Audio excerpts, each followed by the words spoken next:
మరొక విషయం ఏమిటి అంటే ప్రతి చిన్నదాన్ని కూడా తీవ్రతరంగా అదేదో పెద్ద సమస్యగా పరిగణించకూడదు.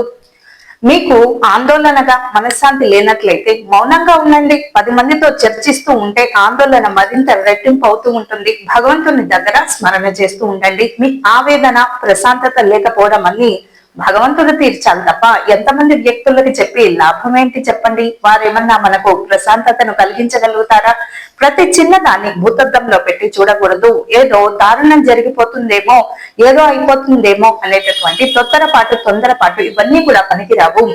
దేనికి స్పందించాలో దానికే స్పందించాలి తప్ప అవసరం ఉన్న దానికి లేని దానికి ప్రతి దానికి అలా స్పందిస్తూ ఉంటే మనశ్శాంతి కరువు అవుతుంది. కాబట్టి ఎప్పుడూ కూడా తక్కువ మాట్లాడండి, ఎక్కువగా పని చేయండి. విమర్శలకు దూరంగా, విభేదాలకు దూరంగా, మాటలకు ఎక్కువగా మాట్లాడడమో మానేసేయండి. పని చేయండి. పక్క వాళ్ళ గురించి మాట్లాడడం మానేసేయండి. అప్పుడు ప్రశాంతంగా ఉంటుంది. ప్రతి చిన్న దాన్ని భూతద్దంలో పెట్టి చూడడం మానేసేయండి. ముందుగా ఎంతో పెద్ద విషయం అయితే కానీ, ఎంతో పెద్ద దారుణం జరగబోతుంది అంటేనే గాని స్పందించకూడదు. ఏదో కొంత అన్యాయం జరుగుతుందంటే అప్పుడు స్పందించాలి. అప్పుడు స్పందించరు.